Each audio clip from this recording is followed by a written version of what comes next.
ঝাড়গ্রামে প্রধানমন্ত্রীর জনসভার আগের দিন তৃণমূলে যোগ দিলেন ঝাড়গ্রাম লোকসভা কেন্দ্রের বিদায়ী সাংসদ কুনাল হেমব্রম। কিছুদিন আগে দল ছেড়েছিলেন এই সাংসদ কুনাল হেমব্রম। এবার অভিষেক বন্দ্যোপাধ্যায়ের জনসভা থেকে সাংসদ অভিষেক বন্দ্যোপাধ্যায়ের হাত ধরে তৃণমূলে যোগ দিলেন ঝাড়গ্রাম লোকসভা কেন্দ্রের বিজেপির সাংসদ কুনাল হেমব্রম।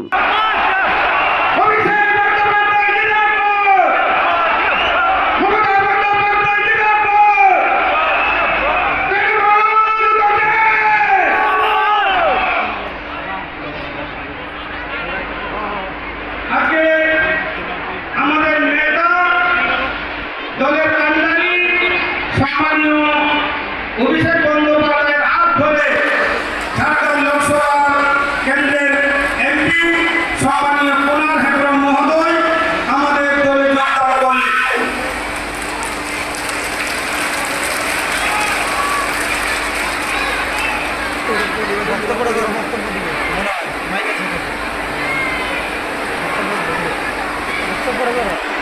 যোগদান করলেন। আমাদের দলে আমরা তাকে সাদরে আমরা বরণ করে নিলাম। আমি সম্মানীয় আমাদের নেতা কুনাল হেমব্রম মহাশয়কে বিচার কথা বলার জন্য অনুরোধ করছি। ছিলাম, কিন্তু অনেক কিছুদিন আগে ভারতীয় জনতা পার্টিকে পরিত্যাগ করেছি। এর অনেকগুলো কারণ আছে। কারণ বলতে আপনারা জানেন এই ঝাড়গ্রাম লোকসভা কেন্দ্রটি আদিবাসীদের জন্য রিজার্ভ করা আছে। কারণ আমরা এই ঝাড়গ্রাম জঙ্গলমহল আদিবাসীরা প্রায় মোর দেন 51% আছে।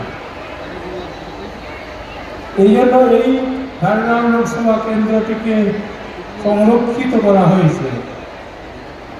এই কারণগুলো আমি খুব সংক্ষেপে এক দুটো পয়েন্ট বলছি। এক হচ্ছে ভারতীয় জনতা পার্টি আদিবাসী বিরোধী। আদিবাসী বিরোধী এই জন্য আমি বলতে চাইছি, আদিবাসীর সত্তা, আদিবাসী আলাদা করে আদিবাসীদের এবারে আইডেন্টিটি স্বীকার করতে চাই না। এই জন্য আদিবাসীদের জঙ্গলবাসী, বনবাসী ইত্যাদি আখ্যা দিয়ে দিচ্ছেন। 2 নম্বর হচ্ছে জাতি, 2 নম্বর হচ্ছে ধর্ম। আপনারা জানেন ভারতবর্ষ বিভিন্ন আদিবাসীদের বাস। আমাদের এই পশ্চিম জঙ্গলমহলে প্রায় 42টি আদিবাসী গোষ্ঠী আছে। তারা বিভিন্ন ধর্ম, বিভিন্ন ভাষা, বিভিন্ন সংস্কৃতি বহন করে চলেছে, কিন্তু আদিবাসীদের সেই হিন্দুত্ব সবার উপরে চাপিয়ে দিতে চাইছে। 3 নম্বর হচ্ছে আদিবাসীদের যে সমস্ত বিল আদিবাসীদের জন্য আছে সেগুলো ভালোভাবে রূপায়িত হয় না। তারপরে আগামী দিনে ভারতীয় জনতা পার্টির যে সমস্ত বিল আনতে চাইছে তাতে সর্বপ্রথম আর সর্বদিক থেকে আদিবাসীরা ক্ষতিগ্রস্ত হবে। যেমন হচ্ছে ইউসিসি, ইউনিফর্ম সিভিল কোড, এগুলো ভারতীয় জনতা পার্টি আগামী যে টার্ম আছে সেই টার্মেই হয়তো এইটা লাগু করতে চাইবে এবং আমাদের সব থেকে বেশি আমরা ক্ষতিগ্রস্ত হব। তারপরেরটা হচ্ছে যে জাতিসত্তা। জাতিসত্তা ভারতীয় জনতা পার্টি মানতে চায় না। কারণ আপনারা জানেন ভারতবর্ষ নানা জাতি, নানা ভাষা, নানা সংস্কৃতি মানুষের বাস। আর এই জাতিসত্তা মানতে চায়নি না হলে কি হচ্ছে যে যেমন কাস্ট সেন্সাস মানতে চাইছে না।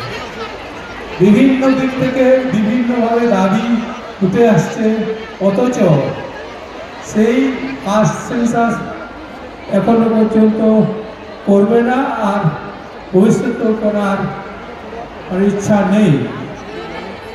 তারপরে হচ্ছে যে আমি ভারতীয় জনতা পার্টিতে এসেছিলাম, বিশেষ করে জঙ্গলমহলের বিভিন্ন ইস্যুকে সামনে রেখে বিভিন্ন দাবি আমি চেয়েছিলাম, যেমন হচ্ছে এডুকেশন, শিক্ষা আমাদের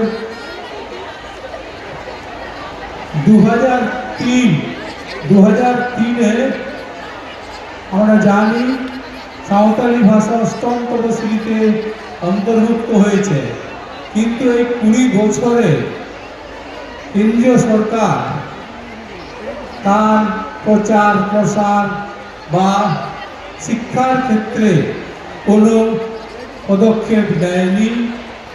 বোর্ড গঠন করা হয়নি, ইউনিভার্সিটি গঠন করা হয়নি, কোনোভাবেই মানে আমাদের আদিবাসীদেরকে গুরুত্ব দেওয়া হয়নি। পক্ষান্তরে যদি বলা হয়, আমাদের যে দিদি তার উন্নয়নের ধারা এবং শিক্ষার ক্ষেত্রে উনি যে অগ্রণী ভূমিকা গ্রহণ করেছেন, সেটা সত্যি প্রশংসনীয়। আজকে সাঁওতালি ভাষা প্রায় 45টি কলেজে পড়াশোনা পঠন পাঠন চলছে, 6টি ইউনিভার্সিটিতে মাস্টার ডিগ্রি চলছে, এবং 15 বছর ধরে আমাদের বিভিন্ন স্কুলে প্রাইমারি থেকে কলেজ পর্যন্ত, সেকেন্ডারি পর্যন্ত শিক্ষা সাঁওতালি ভাষা অলচিকির মাধ্যমে চলছে।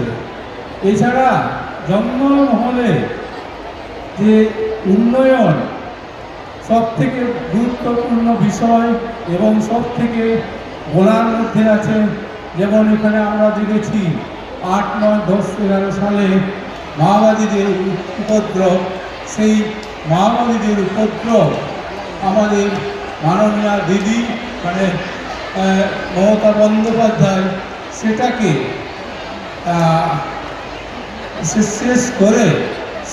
শেষ করে তাদের রিহেবিলিটেশন দিয়েছেন। তারপরে আমাদের জঙ্গলমহলের মা বোনদের লক্ষ্মী ভাণ্ডার আমরা আপনারা আগেই শুনেছেন, আমাদের আগের বক্তাগুলো বলেছেন, সেগুলো আমি রিপিট করতে চাইছি না। তবুও আমি বলছি, আমাদের মাননীয় মুখ্যমন্ত্রী মমতা বন্দ্যোপাধ্যায় যে জঙ্গলমহলের সব দিক থেকে সার্বিক উন্নয়ন করেছেন,